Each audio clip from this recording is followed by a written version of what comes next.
Audiobook da Bíblia, mais um dia de leitura bíblica. Estamos no dia 24, no capítulo 2, 3 e 4 de João. Se você perdeu algum dia, eu vou deixar na descrição a playlist dos dias anteriores. A graça e a paz a todos, sejam muito bem-vindos mais uma vez ao canal Ilustrando a Bíblia. Estamos neste propósito de leitura bíblica. 3 capítulos por dia, começando pelos Evangelhos. Já lemos Mateus, Marcos e Lucas. Estamos no livro de João. Sem mais demoras, vamos lá para o vídeo. O casamento em Caná da Galileia, capítulo 2. 3 dias depois, houve um casamento em Caná da Galileia, e a mãe de Jesus estava ali. Jesus também foi convidado com os seus discípulos para o casamento. Tendo acabado o vinho, a mãe de Jesus lhe disse: "Eles não têm mais vinho." Mas Jesus respondeu: "Por que a senhora está me dizendo isso? Ainda não é chegada a minha hora." Então ela falou aos serventes: "Façam tudo o que ele disser." Estavam ali 6 potes de pedra, que os judeus usavam para as purificações, e em cada um cabiam cerca de 100 litros. Jesus lhe disse: "Encham de água esses potes." E eles os encheram totalmente. Então lhes disse: "Agora tirem um pouco e levem ao responsável pela festa." Eles o fizeram. Quando o responsável pela festa provou a água transformada em vinho, ele não sabia de onde tinha vindo, por mais que os serventes que haviam tirado a água soubessem. Chamou o noivo e lhe disse: "Todos costumam servir primeiro o vinho bom, e quando já beberam muito, servem o vinho inferior. Você, porém, guardou o melhor vinho até agora." Assim, em Caná da Galileia, Jesus deu início aos seus sinais. Ele manifestou a sua glória, e os seus discípulos creram nele. Depois disso, ele foi para Cafarnaum com a sua mãe, seus irmãos e seus discípulos, e ficaram ali não muitos dias. Jesus purifica o templo.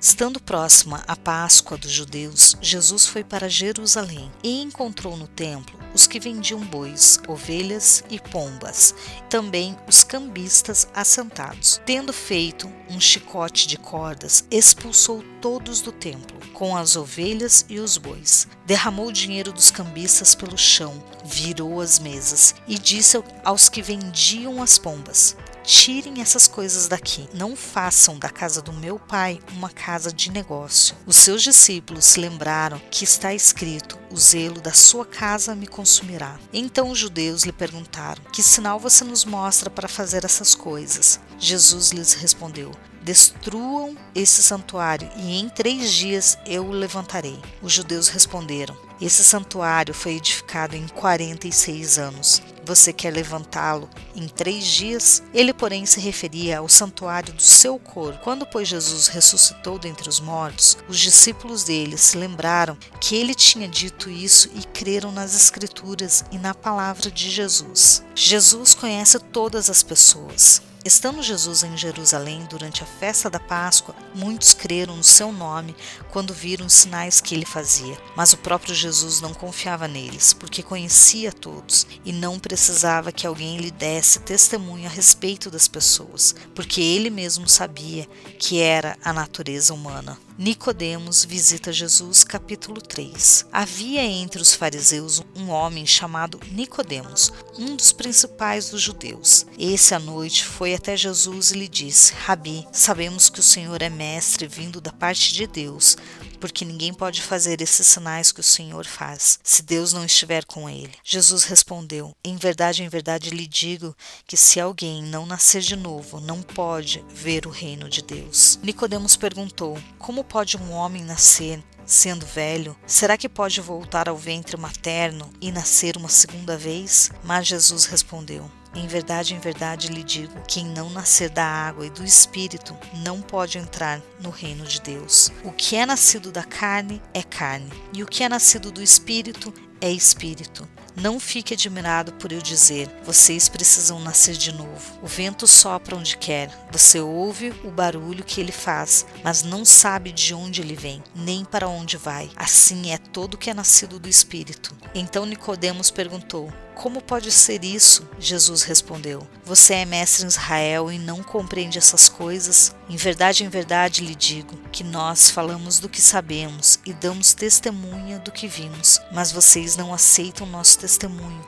Se vocês não creem quando falo sobre essas coisas terrenas, como crerão se eu lhes falo sobre as celestiais? Ora, ninguém subiu ao céu a não ser aquele que de lá desceu, o Filho do Homem. Assim como Moisés levantou a serpente no deserto, assim também é necessário que o Filho do Homem seja levantado, para que todo que nele crê tenha vida eterna. A missão do Filho.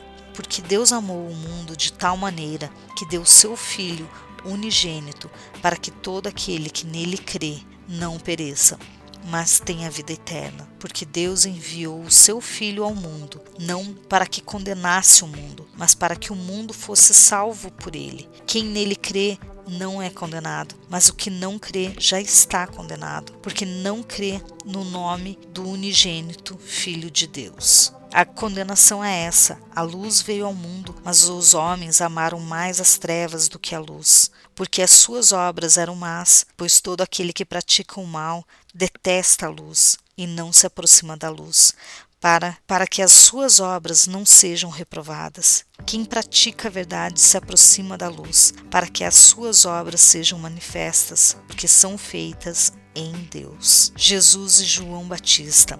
Depois disso, Jesus foi com seus discípulos para a terra da Judéia. Ali permaneceu com eles e batizava. Ora, João também estava batizando em Enom, perto de Salim, porque ali havia muitas águas, e o povo se dirigia para lá e era batizado, pois João ainda não havia sido preso. Então surgiu uma discussão entre os discípulos de João e um judeu a respeito da purificação. E foram até João e lhe disseram: Mestre, aquele que estava com o Senhor no outro lado do Jordão, do qual o Senhor deu testemunho, está batizando, e todos vão até ele. João respondeu: Ninguém pode receber alguma coisa se não for dada do céu. Vocês mesmos são testemunhos do que eu disse. Eu não sou o Cristo, mas fui enviado como seu precursor. O que tem a noiva é o noivo. O amigo do noivo, que está presente e o escuta, se alegra muito por causa da voz do noivo, pois essa alegria já se cumpriu em mim. Convém que ele cresça e que eu diminua.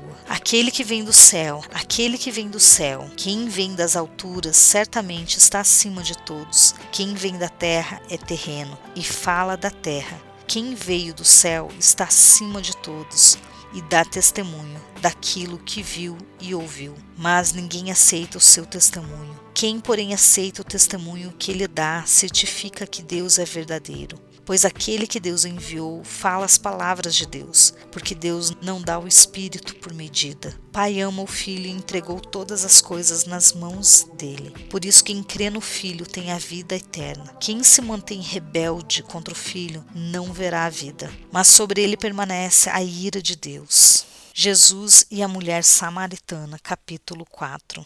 Quando Jesus soube que os fariseus tinham ouvido dizer que ele fazia e batizava mais discípulos do que João, se bem que Jesus mesmo não batizava, e sim os seus discípulos, deixou a Judéia, retirando-se outra vez para a Galiléia, e era-lhe necessário passar pela região da Samaria. Assim Jesus chegou a uma cidade samaritana, chamada Sicar, perto das terras que Jacó tinha dado a seu filho José. Ali ficava o poço de Jacó. Cansado da viagem, Jesus sentou-se junto ao poço. Era por volta do meio-dia. Nisso veio uma mulher samaritana tirar água. Jesus lhe disse: Dê-me um pouco de água, pois os seus discípulos tinham ido à cidade comprar alimentos. Então a mulher samaritana perguntou a Jesus: Como, sendo o Senhor um judeu, pede água a mim, que sou uma mulher samaritana? Ela disse isso porque os judeus não se dão com os samaritanos. Jesus respondeu: Se você conhecesse o dom de Deus e quem é que está lhe pedindo água para beber, você pediria e ele lhe daria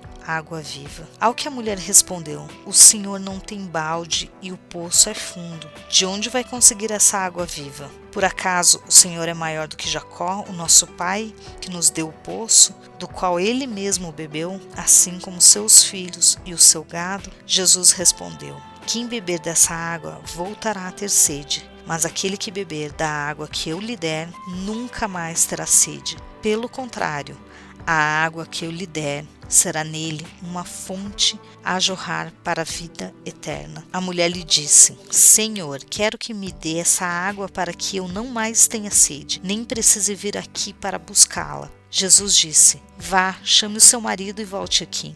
Ao que a mulher respondeu: Não tenho marido.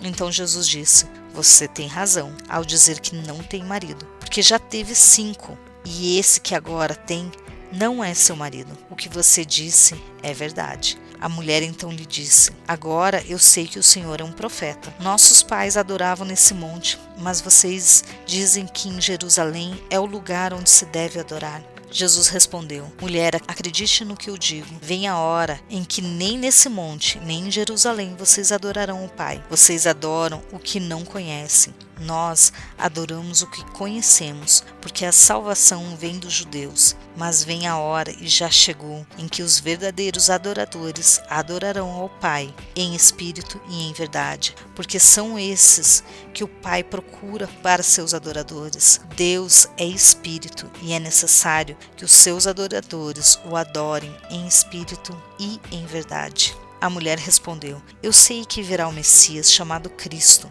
Quando ele vier, nos anunciará todas as coisas. Então Jesus disse: Eu sou o Messias, eu que estou falando com você. Naquele momento chegaram os discípulos de Jesus e se admiraram ao vê-lo falando com uma mulher, mas nenhum deles perguntou: O que você está querendo? Ou por que o Senhor está falando com ela? Quanto à mulher, deixou o seu cântaro, foi à cidade e disse ao povo: Venham comigo e vejam um homem que me disse tudo o que eu já fiz. Não seria ele, por acaso, Cristo? Então saíram da cidade e foram até onde Jesus estava. Enquanto isso, os discípulos pediam a Jesus, dizendo: Mestre, coma. Mas ele lhes disse: Tenho para comer uma comida que vocês não conhecem. Então os discípulos começaram a dizer entre si: Será que alguém lhe trouxe algo para comer? Jesus lhes declarou: A minha comida consiste em fazer a vontade daquele que me enviou e realizar a sua obra. Vocês não dizem que ainda faltam 4 meses até a colheita? Eu, porém, lhes digo: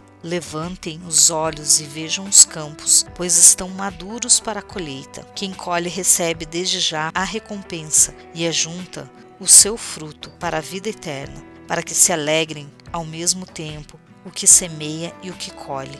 Pois no caso é verdadeiro o ditado: um é o que semeia, outro é o que colhe. Eu os enviei a colher o que vocês não semearam. Outros trabalharam, e vocês aproveitaram o trabalho deles. Muitos samaritanos daquela cidade creram em Jesus por causa do testemunho da mulher que tinha dito: Ele me disse tudo o que eu já fiz. Quando, pois, os samaritanos foram até Jesus, pediram-lhe que permanecesse com eles. E Jesus ficou ali 2 dias. Muitos outros creram nele por causa da palavra de Jesus. E diziam à mulher: Agora não é mais por causa do que você falou que nós cremos, mas porque nós mesmos ouvimos e sabemos que esse é verdadeiramente o Salvador do mundo. A cura do filho de um oficial do rei. Passados 2 dias, Jesus saiu dali e foi para a Galileia, porque o próprio Jesus testemunhou que um profeta não tem honra na sua própria terra. Assim, quando chegou na Galileia, os galileus o receberam porque viram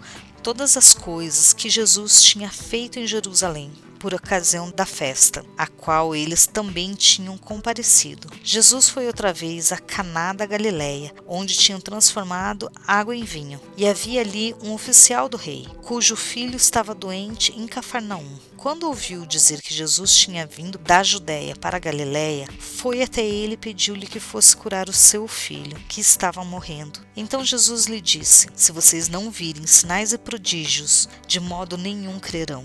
O oficial pediu mais uma vez: Senhor, venha antes que o meu filho morra. Jesus respondeu: Vá, o seu filho vai viver. O homem creu na palavra de Jesus e partiu. Quando já estava a caminho, os seus servos vieram ao encontro dele. Anunciaram-lhe que o seu filho estava vivo. Então perguntou a que horas o seu filho havia se sentido melhor. Informaram: Ontem, à 1h da tarde, a febre o deixou. Com isso, o pai reconheceu que aquele era precisamente a hora em que Jesus tinha dito a ele: O seu filho vai viver. E ele e toda a sua casa creram. Esse foi o segundo sinal que Jesus fez depois de ir da Judéia para a Galileia. E aqui nós terminamos mais um vídeo de leitura bíblica. Vejo você amanhã. Tchau!